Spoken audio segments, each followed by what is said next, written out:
Ce jour est gravé dans ma mémoire avec une clarté qui semble impossible, chaque détail, chaque son, chaque battement de mon cœur résonne comme un tambour de guerre. La cuisine était enveloppée dans un silence pesant, brisé seulement par le tic-tac incessant de l'horloge accrochée au mur. Mes mains, tremblantes, pressèrent le téléphone portable avec une force qui me faisait presque mal. Le café dans la tasse devant moi était froid depuis des heures, intact, comme si le simple fait de le boire était une distraction que je ne pouvais pas me permettre. Parce qu'à ce moment-là, après des années à avaler des humiliations, à écouter des exigences comme s'il s'agissait d'ordre divin, à endurer des cris qui ont déchiré mon estime de soi, quelque chose en moi a fini par se briser. Passé. Fini de jouer aux adultes en bonne santé qui se comportaient comme des parasites, suçant ma sueur comme si j'étais une machine à sous infini, un compte courant illimité. Mes doigts tremblaient tellement que je pouvais à peine ouvrir l'application bancaire. Ils étaient là, les factures de mon mari, celles de ma belle-mère, ces cartes que, mois après mois, j'alimentais sans poser de questions. Comment allons-nous survivre si vous ne nous aidez pas? Vous devez subvenir aux besoins de la famille. Ces phrases, répétées comme des mantras, s'étaient enracinées en moi comme des échardes. Mais cet après-midi-là, ils ont perdu le courant. Un clic. 2. 3. En quelques secondes, toutes les cartes étaient bloquées. Ma respiration s'est arrêtée, comme si l'air était devenu trop dense pour mes poumons. Puis est venu ce sentiment, une légèreté si intense qu'elle m'a presque fait flotter. C'était comme si j'avais jeté un fardeau que je portais depuis des décennies, un sac à dos invisible rempli de pierres appelées culpabilité, obligation et peur. Quand l'air est enfin revenu, des mots sont sortis de moi dont je ne soupçonnais même pas l'existence en moi, rauques et pleins de colère qui me brûlaient la gorge. La fête est finie, les tourtereaux. La banque est fermée. L'écho de ma voix résonnait sur les murs de la cuisine, ressemblant à une phrase. Et, pour la première fois depuis des années, j'ai ri. Pas un rire joyeux, mais un rire amer, de quelqu'un qui voit enfin la cruelle ironie d'une vie d'exploitation. Dans ma tête, des scènes se déroulaient comme dans un film en accéléré, la belle-mère réclamant de l'argent pour des médicaments, qui se transformaient en parfums très chers, le mari implorant un transfert urgent, qui s'est finalement transformé en note de bar. À chaque image, la certitude grandissait, je n'étais plus une victime.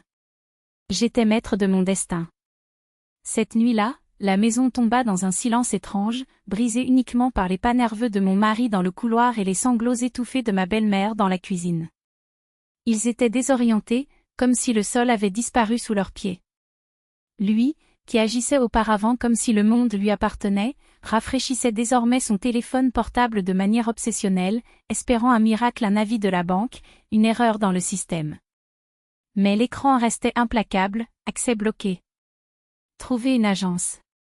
Elle, la reine du foyer, semblait intimidée, marmonnant comme une enfant perdue, « Comment peux-tu faire ça à ta propre famille ?» Mais il n'a pas eu le courage de me faire face lorsque j'ai pénétré dans la cuisine. J'ai préparé mon thé en silence alors que la tension dans l'air devenait si épaisse qu'on pouvait le couper avec un couteau. Il n'était pas habitué à cette version de moi pâle à la femme qui avalait des grenouilles, qui lissait les coins, qui souriait en saignant intérieurement. Maintenant, devant eux se trouvait quelqu'un qui n'allait plus s'incliner. Il a finalement rassemblé son courage et s'est tenu devant moi, sa voix tremblante d'une fureur contenue. « Tu te rends compte de ce que tu fais? C'est notre argent. C'est notre maison.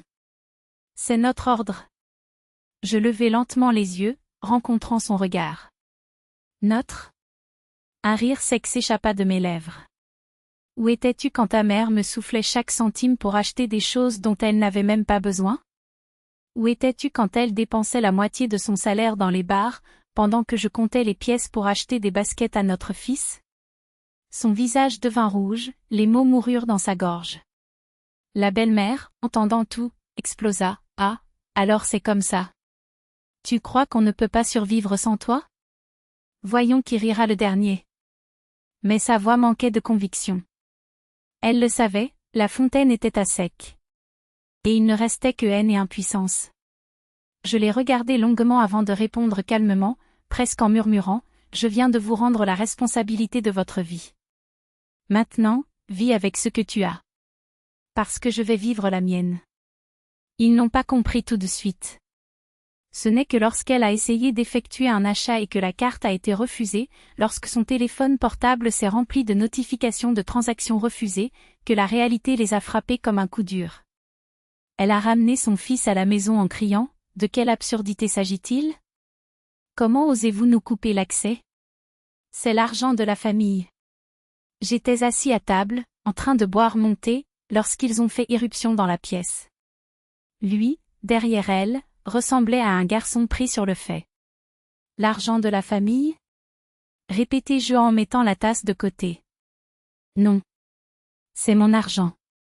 Tout ce que vous appelez « famille » était, en fait, ce que j'avais collecté pendant que vous dépensiez sans fin. Luxe, dette, fête.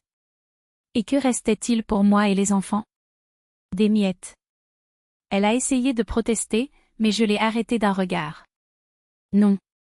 Tu m'as d'abord trahi. Chaque fois que tu as abusé de ma confiance, chaque fois que je me suis démenée pour payer les factures que tu as faites sur un coup de tête, chaque fois que j'ai lésiné sur moi-même pour donner le strict minimum à nos enfants pendant que tu m'enguais au restaurant. Maintenant, les choses ont changé. Le silence qui suivit fut assourdissant. Elle, sans voix, se couvrit la bouche de sa main. Il baissa les yeux, comprenant, pour la première fois, qu'il n'y avait aucun argument qui me ferait reculer.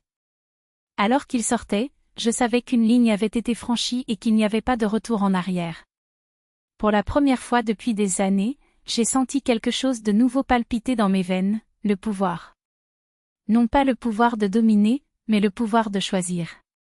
J'étais enfin responsable de ma propre vie.